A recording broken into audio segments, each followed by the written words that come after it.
అందరికీ నమస్కారం. నేను మీ కిరా కార్పేని. సీదిరి అప్పలరాజు కొడుకు రోడ్డు మీద వెళ్తున్న గొర్రెల కాపరి దానయ్యని గొద్దడం, ఆయన చనిపోవడం, అతగాడు పరారీ అయి వెళ్ళిపోవడం, ఈ మధ్యలో వేరే వ్యక్తిని ఏం మాట్లాడుకున్నారేమో తెలియదు కానీ వేరే వ్యక్తిని తీసుకొని వచ్చి పోలీసుల దగ్గర లొంగిపోయేలా చేయడం, ఆయనే గుద్దినట్టు చిత్రీకరించడం జరిగింది. అయితే కూలంకుషంగా పరిశీలించిన తర్వాత, ఆధారాలు బయటపడిన తర్వాత సీదిరి అప్పలరాజు కొడుకే ఇదంతా చేశాడంటూ ఆయన తర్వాత వచ్చి లొంగిపోవడం జరిగింది. అయితే ఇంతవరకు ఓకే, సీదిరి అప్పలరాజు గతంలో అసెంబ్లీలో చంద్రబాబు నాయుడు గారి గురించి, ఆయన ఆరోగ్యం గురించి, మతిస్థిమితం లేని వ్యక్తి అని మాట్లాడడం కూడా సీదిరి అప్పలరాజు గతంలో చేశాడు. అయితే ఆ విషయం పక్కన పెడదాం. మరి జగన్మోహన్ రెడ్డి ప్రెస్ మీట్ పెట్టడానికి వచ్చాడు. మరి ప్రెస్ మీట్ పెట్టడానికి వచ్చినప్పుడు ఏం చేయాలా? సీదిరి అప్పలరాజు కొడుకు 18 సంవత్సరాలే, చాలా చిన్న కుర్రోడు, అతనికి ఏం తెలుసు, ఏదో గుద్దేసినాడు, పెద్దగా పట్టించుకోవాలా?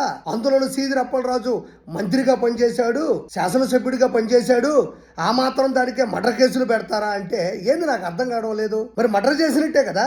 విచ్చలవిడిగా డ్రైవింగ్ చేసి అదుపు తప్పి ఓ అమాయకుని గుద్దేసి చంపేసి వెళ్ళిపోతే మరి అతను మర్డర్ చేసినట్టేగా, దానికి తగ్గ సెక్షన్లుగా వర్తిస్తాయి, మరి అరెస్ట్ చేస్తారు. దానికి జగన్మోహన్ రెడ్డి మాట్లాడేది ప్రపంచంలో ఉండే తెలుగు వాళ్ళు ఎవరికి అర్థం కావడంలే. అతన్ని ఎందుకు అరెస్ట్ చేశారు, ఎందుకు అతని మీద మర్డర్ కేసులు పెట్టారు, మరి వాళ్ళ నాన్న శాసనసభ్యుడు, మాజీ మంత్రి అంటాడు, నాకు అర్థం కావడంలే. ఈ మాటలు మాట్లాడే కదా గతంలో ముఖ్యమంత్రిగా పనిచేసినటువంటి జగన్మోహన్ రెడ్డి ఇది అదుపు తప్పిన వేగంతో అరాచకాలు చేస్తే 151 నుంచి 11 పడిపోయినాడు. ఇదే ఇలానే బైక్ మీద సీదిరి అప్పలరాజు కొడుకు ఎలా అయితే ఏరే వాళ్ళని గుద్దేసి చంపేసి వెళ్ళిపోయాడో, జగన్మోహన్ రెడ్డి బండి కూడా, గాడి కూడా అదుపు తప్పి 151 నుంచి 11 పడిపోయి ఇప్పుడు గ్యారేజ్లో ఉంది. మరి జగన్మోహన్ రెడ్డి నేను సూటిగా ప్రశ్నిస్తున్నాను, దీనికి సమాధానం చెప్పు. 18 సంవత్సరాల కుర్రాడు అంటున్నావు, అమర్నాథ్ గౌడ్ ఓ చిన్న కుర్రాడు తన అక్కని ర్యాగింగ్ చేస్తున్నారని మొర పెట్టుకుంటే, దండం పెట్టుకుంటే అది ఆలకించకుండా, అది పట్టించుకోకుండా, ఆ పిల్లాడికి న్యాయం చేయకుండా, కనీస జ్ఞానం ధర్మం లేకుండా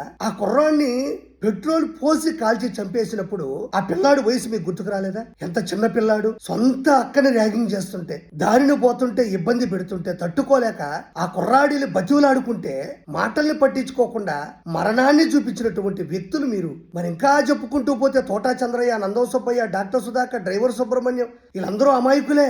అంత కర్కశంగా చంపినటువంటి గనులు మీరు. ఎంత దారుణం! రోడ్డు మీద వెళ్లి గుద్దేసి చంపేసి వెళ్లిపోయి తప్పించుకొని మళ్ళీ లొంగిపోతే అతన్ని పరామర్శించడానికి రావడమా? అంటే అతని కుటుంబాన్ని కావచ్చు, ఆ దరిదాపులో ఉండడం ఎంత తప్పు? నువ్వు చిన్న వయసు అంటున్నావు, మాజీ మంత్రి అంటున్నావు. మాజీ మంత్రి, మాజీ శాసనసభ్యుడు అయితే తన కొడుకు ఎవరినైనా గుద్దేసి వెళ్ళిపోవచ్చా?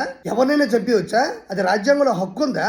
లేకపోతే రాజారెడ్డి రాజ్యాంగంలో ఏమన్నా ఈ ఆర్టికల్ ఏదన్నా ఉందా? నువ్వు రోజు రోజుకి ఎంత దిగజారిపోతున్నావు. చెప్పేవాళ్ళు ఎవరు? సొంత కుటుంబ సభ్యులు, సొంత చెల్లి, కన్నతల్లి, వాళ్ళిద్దరిని దూరం చేసుకున్నావు. ఈ రోజు ఇంత దారుణంగా చనిపోయిన వ్యక్తి దగ్గరకు పోకుండా చంపేసిన వ్యక్తికి సంబంధించినటువంటి వాళ్ళ దగ్గరకు వెళ్ళి వాళ్ళకి న్యాయం చేయమని, వాళ్ళకేదో అన్యాయం జరిగినట్టు, ఆ పిల్లోడేదో అమాయకుడైనట్టు చేస్తున్నావే, ఇది ఎంతవరకు సమంజసం జగన్మోహన్ రెడ్డి? మరి అదే అమర్నాథ్ గౌడ్ అనే చిన్న కుర్రాడు అడిగినప్పుడు ఆ సంస్కారం ఏమైంది? ఆ కుర్రాడు లక్కని అలా అనకండ్రా, తప్పురా, ఆ పిల్లోడు ఇబ్బంది పడుతున్నాడు, అలా చేయడం రాజకీయంగా కూడా మనం చాలా దిగజారిపోతున్నాం. మనల్ని మనం కాపాడుకోవాలంటే ప్రభుత్వం కరెక్ట్ రీతిలో పనిచేయాలని ఎందుకు అనలేదు నువ్వు? అసలు ఎవరికి న్యాయం చేయాలి, ఎవరికి అన్యాయం జరుగుతుంది, ఎవరిని పరామర్శించాలి, ఎవరిని విమర్శించాలో కూడా తెలియనటువంటి పరిస్థితిలో నువ్వు ఉన్నావంటే నీలాంటి వాడి చేతుల్లో ఇంకొకసారి రాష్ట్రాన్ని పెడతాను నువ్వు అనుకుంటున్నావా? ఇంపాసిబుల్ అది. అంతకుముందు తెనాలికి వెళ్ళావు. తెనాల్లో వాళ్ళు చిరంజీవి అని హెడ్ కానిస్టేబుల్ ని గంజాయి దాగి చంపబోతుంటే అతను తప్పించుకొని కేసు పెడితే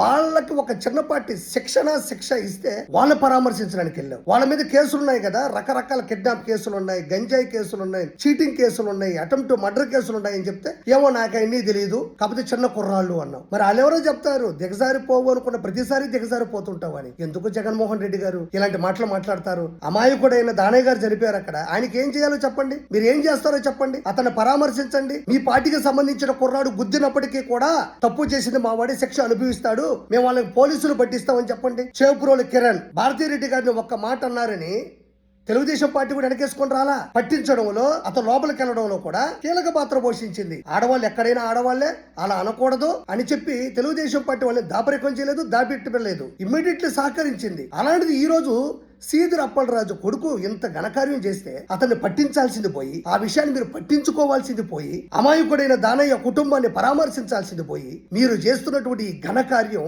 రాజకీయ చరిత్రలో హీన చరిత్రను పులుముకుంది. గుర్తుపెట్టుకోండి జగన్మోహన్ రెడ్డి గారు, గుర్తుపెట్టుకోండి. మీరు ఏం చేస్తున్నారో, మీరు ఏమైపోతున్నారో, మీ మానసిక స్థితి ఎలా ఉందో, ప్రజలు ఏమనుకుంటున్నారో కొంచెం గుర్తుపెట్టుకోండి. ఇదే అదుపు తప్పిన వేగంతో మన బండి పేద ప్రజల మీద ఎక్కించుకుంటూ వెళ్ళిపోతేనే ఈ రోజు గ్యారా వచ్చి గ్యారేజ్ లో ఉంది. మైలేజ్ ఏం లేదు, సున్నా. ఈ రోజు ఇలాంటి చేష్టాలు చేసే కాబట్టి ఇక మీదట మీరు మారరు. రానున్న రోజుల్లో మీరు అసెంబ్లీకి వస్తారు లేదా పక్కన పెట్టండి, మీరు ఎప్పటికీ గెలవరని మనస్ఫూర్తిగా తెలియజేసుకుంటూ ఉంటా.